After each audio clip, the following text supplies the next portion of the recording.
விக்ரமாதித்த கதை. கதை 87. கதை தொடர்கிறது. 30வது ருக்குமணிவல்லி பதுமை சொல்லிய வராகத்தின் கதை. 30ஆம் நாட்காலையில் போஜராஜன் மறுபடி சிம்மாசனத்தின் மீது ஏறி அமர முயன்றபோது 30ஆம் படிக்கு காவலாக இருந்த ருக்குமணி வல்லி பதுமை புதிய கதையொன்று சொல்லத் தொடங்கியது. ஒரு நாள் விக்ரமாதித்தன் அரச சபைக்கு பல நாடுகளிலிருந்து இராஜகுமாரர்கள் வந்திருந்தனர். அந்தச் சமயத்தில் வேடன் ஒருவன் அங்கு ஓடி வந்தான். பிரபோ, அஞ்சனா மலை போன்ற பெருத்த சரீரமுடைய ஒரு ராட்சச பன்றி காட்டிலே வந்துள்ளது. தாங்கள் உடனே வந்து பார்க்க வேண்டும் என்று வேண்டினான். விக்ரமாதித்தனும் சபையிருந்து அரசகுமாரர்களை தன்னுடன் அழைத்துக் கொண்டு காட்டிற்குப் புறப்பட்டான். அவர்கள் பன்றியின் இருப்பிடத்தை அடையும் போது ஆற்றங்கரையிலிருந்த அடர்ந்த புதர் ஒன்றில் அது பதுங்குவதைக் கண்டனர். மனிதர்களின் அரவத்தைக் கேட்டதும் பன்றி ஆக்ரோஷமாக வெளியே வந்து ஓடத் தொடங்கியது. உடனே அரசனும் அவனுடன் வந்த அரசகுமாரர்களும் ஆயுதங்களை எடுத்துக்கொண்டு அதைச் சூழ்ந்து கொண்டனர். அவர்களையோ அவர்கள் எய்த கூறிய ஆயுதங்களையோ பன்றி லட்சியம் செய்யவில்லை. இங்குமங்குமாக பாய்ச்சல் காட்டுச் சிதறி அடித்துவிட்டு ஒற்றையடிப்பாதை ஒன்றின் வழியே ஓடிவிட்டது. அதைத் துரத்திக் கொண்டு விக்கிரமன் ஓடினான். வெகு நேரம் அரசனை அலைக்கழித்துவிட்டு காட்டு பன்றி அருகிலிருந்த மலையில் ஏறி மறைந்துவிட்டது. பன்னியை துரத்தி வந்த அரசன் அது சென்ற திசையை அறியாது திகைத்து நிற்கும்போது மலையில் குகை ஒன்றைக் கண்டான். ஒருவேளை அதனுள் நுழைந்து சென்றிருக்குமோ என்ற ஐயத்தால் அரசனும் குகையினுள் நுழைந்தான். குகை முழுவதும் ஒரே இருட்டு, கண்ணுக்கு எதிரே விரல்களைக் காண்பித்தால் கூட தெரியாது. அந்நகரமான அவ்விருட்டிலே அரசன் சிறிது தூரம் சென்றான். அங்கே வெளிச்சம் தெரிந்தது. அருகில் சென்று பார்க்கையில் அப்பிரகாசம் சற்று தூரத்திலே இருக்கும் அழகிய நகரத்தினுடையது என்பதைக் கண்டான். நகரத்தின் கோட்டைச் சுவர்கள் தங்கத்தாலானவை. அவை நன்கு பிரகாசித்தன. வான் முகட்டை எட்டக்கூடிய அளவு உயரமான மாளிகைகளும் கோபுரங்களும் நகரத்தை அலங்கரித்தன. புனிதம் நிறைந்த நந்தவனங்களும் தெய்வம் குடிகொண்டிருந்த கோயில்களும் நகரத்தின் கம்பீரத்தை இன்னும் அதிகப்படுத்தின. சந்தைகளில் எல்லாவிதமான பொருள்களும் வந்து குவிந்திருந்தன. நகரத்திலிருப்பவர் அனைவருமே செல்வந்தர்களோவென்று ஐயுறும்படி இருந்தனர். பலவகையான விலைமாதரும் அவ்விடம் இருந்து அந்நகரத்தை மனோகரமாகச் செய்தனர். நகரத்திற்குள் நுழைந்த அரசன் ஒவ்வொரு இடமாக பார்த்து வந்தான். சந்தை பிரதேசத்திற்கு வந்து சேர்ந்தபேது அங்கே சூரிய பிம்பத்தின் பிரகாசத்திற்கொப்பான பிரகாசமுடைய அரண்மனை ஒன்றைக் கண்டான். அம்மாளிகையில்தான் அசுர மன்னனான விரோசன ராஜனின் குமாரன் பலிச்சக்கரவர்த்தி அரசாண்டு வந்தான். அரண்மனையில் நுழைந்ததும் பணியாட்கள் விக்கிரமாதித்தனை வரவேற்று தங்கள் மன்னின் சமூகத்திற்கு அழைத்துச் சென்றனர். பலிச்சக்கரவர்த்தியும் தன் ஆசனத்தை விட்டிறங்கி முன்வந்து அரசனை வரவேற்று கட்டித் தழுவி அழைத்துச் சென்றான். தன்னுடைய ஆசனத்தில் அவனுக்கு உட்கார இடம் கொடுத்து தானும் அருகில் அமர்ந்து கொண்டான். பிரபோ, தாங்கள் இம்மாளிக்கு விஜயம் செய்தது யாது காரணம் பற்றி? என்று வினவினான் பலிச்சக்கரவர்த்தி. சக்கரவர்த்தி, தங்களைப் பார்க்க விரும்பினேன். உடனே புறப்பட்டு இங்கு வந்து சேர்ந்தேன். வேறு ஒன்றுமில்லை என்றான் விக்கிரமன். இன்று நான் தனியன் ஆனேன். என் வம்சமும் இன்று புனிதமடைந்தது. என் சம்பத்து நல்ல பலனை அளித்தது. தாங்கள் விஜயம் செய்யும் அளவுக்கு நான் புண்ணியசாலி ஆனேன். என்னுடைய வம்சத்துக்கே இன்று நன்மை ஏற்பட்டது. தங்கள் திருவணிந்தாமரையின் ஸ்பரிசத்தினால் உண்டான அனுக்கிரகத்தாலே நீண்ட காலத்துக்குப் பிறகு இன்றைக்கு என் வீடு சிறப்புற்றது. இந்த விதமாக விக்கிரமனை புகழ்ந்தான். பலிச்சக்கரவர்த்தியின் புகழ்ச்சியான வார்த்தைகளைக் கேட்ட விக்கிரமாதித்தன் அரசே, தங்கள் உள்ளம் புனிதம் வாய்ந்தது. தங்கள் வம்சம் கிருதார்த்தமடைந்தது. ஆம், உண்மைதான். ஏன் தெரியுமா? வைகுந்தபதியான நாராயணன் நேரிலே யாசகம் வேண்டி தங்கள் வீட்டிற்கு வந்தார் அல்லவா, நான் எம்மாத்திரம்? என்று பதிலளித்தான்.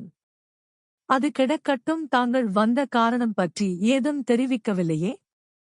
என்று மீண்டும் கேட்டான் பலி. தானவ ராஜகுமாரா, நான் உங்களைப் பார்க்கவே வந்தேனே ஒழிய வேறு எக்காரணம் பற்றியும் நான் இங்கு வரவில்லை. என்னைப் பார்க்க விரும்பி நட்பின் காரணத்தால் மட்டும் வந்ததாகத் தெரிவிக்கிறீர்கள். நானும் தங்களைக் காணவே காட்டுப் பன்றியை அனுப்பி உம்மை இங்கு வரவழைத்தேன். என்னால் செய்யக்கூடிய உதவி ஒன்றைக் கேட்டு என்னை கௌரவியுங்கள். விக்கிரமன் எத்தனையோ முறை மறுத்துப் பார்த்தான். எனக்கு எதுவும் தேவையில்லை. உங்களைப் போன்றாரின் அன்பினாலும் ஆதரவினாலும் எனக்கு எல்லா செல்வங்களும் குறைவர இருக்கின்றன என்று பலமுறை சொல்லியும் பலி சக்கரவர்த்தி விடவில்லை. அரசே, அவ்விதம் சொல்லாதீர்கள். தங்களுக்கு எதுவும் தேவையிருக்கிறதென்று நான் சொல்லவில்லையே. நட்பின் அறிகுறியாக என்னிடமிருந்து தாங்கள் ஏதாகிலும் பெற்றுக்கொள்ள வேண்டுமென்று நான் கோருகிறேன். நட்பைப் பற்றி பெரியோர்கள் சொல்லியிருப்பதை நீங்கள் அறிவீர்கள். கொடுத்தல் பெற்றுக்கொள்ளுதல், இரகசியத்தைச் சொல்லுவதும், கேட்டுக்கொள்ளுவதும், உபசரிப்பது, உபசாரங்களை ஏற்றுக்கொள்வதும் ஆகிய இந்த 6 காரியங்களும் நட்பின் இலக்கணமாகும். உபகாரம் ஏதோ ஒன்றைச் செய்யாமல் யாராலும் நட்பை அடைய முடியாது. தேவர்களும் பக்கதர்களின் பிரார்த்தனை செலுத்துவதற்கு பிரதியாகத்தானே அவர்களுடைய விருப்பங்களை நிறைவேற்றுகிறார்கள். கொடுப்பது இருக்கும் வரையில்தான் அன்பானது இவ்வுலகில் நிலைத்து நிற்கும். தாயிடம் பால் மறத்துவிட்டது என்று தெரிந்ததும் கன்றுக்குட்டி தானாகவே தன் தாயை விட்டு பிரிந்து போய்விடுகிறது அன்றோ? இன்னும் பகுத்தறிவற்ற மிருகங்களுக்கு கூட கொடையானது அவற்றின் சொந்த குழந்தைகளை விட மிகவும் பிரியமானது என்று நம்புகிறேன். உதாரணமாக ஒரு எருமையை எடுத்துக்கொள்ளுங்கள். அதற்கு நீங்கள் புண்ணாக்கி கொடுத்து வந்தால் போதும், தனக்கு ஒரு கன்று இருந்தாலும் அது தன் பால் முழுவதையும் உங்களுக்கே கொடுக்கும். இவ்வளவு அறிவாளியாகத் திகழும் நீங்கள் மறுப்பது நியாயமில்லை. நான் தருவதைப் பெற்றுக்கொள்ளத்தான் வேண்டும். இவ்வாறு எடுத்துரைத்த பலி ஒரு ரசத்தையும் ரசாயனத்தையும் அரசனிடம் கொடுத்தான். அரசே, இதைப் பெற்றுக்கொள்ளுங்கள். நமது நட்பிற்கு அறிகுறியாயிருக்கட்டும்.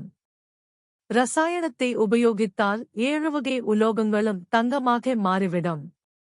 ரசத்தை அருந்தினால் நீங்கள் கிழத்தன்மையிலிருந்தும் வியாதியிலிருந்தும் நிரந்தர விடுதலை பெறலாம் என்றான.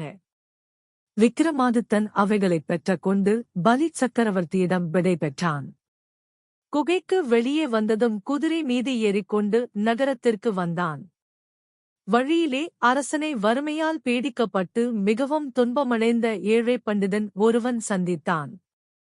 அவனுடன் மகனும் வந்திருந்தான். அவர்கள் அரசனை வணங்கி போற்றினார்கள். அரசே, நாங்கள் சகல சாஸ்திரங்களையும் அறிந்து பயன் என்ன?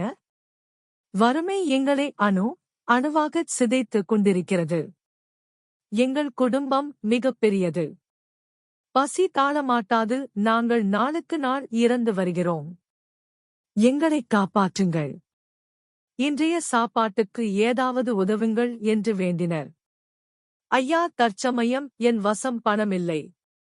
நான் வெளியிலிருந்து இப்போதுதான் திரும்பி வந்து கொண்டிருக்கிறேன். ஆனால் விலை மதிப்பற்ற அற்புத பொருள்கள் 2 இருக்கின்றன. இந்த ரசத்தை அருந்தினீர்களானால் உங்களை கிழத்தன்மையிலிருந்தும் வியாதியிலிருந்தும் விடுவிக்கும். ரசாயனமோ 7 வகை உலோகங்களையும் தங்கமாக மாற்றும் சக்தி வாய்ந்தது. உங்களுக்கு எது விருப்பமோ கேளுங்கள், அதைத் தருகிறேன். தற்போது செய்யக்கூடிய உதவி இது ஒன்றே என்றான். அரசே, வியாதிலிருந்தும் கிழத்தன்மையிலிருந்தும் விடுவிக்கும் ரசத்தை எங்களுக்குத் தாருங்கள் என்றார் தந்தை. பையனுக்கு தகப்பனாரின் கோரிக்கை பிடிக்கவில்லை. அப்பா, ரசத்தினால் என்ன பயன்? நாம் கிழத்தன்மையிலிருந்தும் விடுபட்டுத்தானே பிரயோசனமா வந்துவிடப் போகிறதா? அப்போது ஏழ்மை நம்மை விட்டு விலகிவிடுமா? உலோகங்களைத் தங்கமாக மாற்றக்கூடிய ரசாயனத்தை கேட்டு வாங்குகள். அதன் மூலம் நம் வறுமையை விரட்டி சுகமாக வாழவோம் என்றான். இருவருக்கும் வாக்குவாதம் உண்டாயிற்று. அதைக் கண்ட விக்கிரமாதித்தன் 2ஐயும் அவர்களிடம் கொடுத்துவிட்டான்.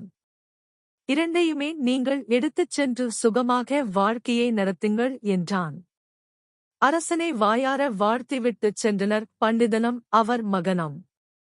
இவ்வாறு பதுமை கதை சொல்லி முடித்ததும் அன்றைய பொழுதும் அஸ்தமித்துவிட்டது.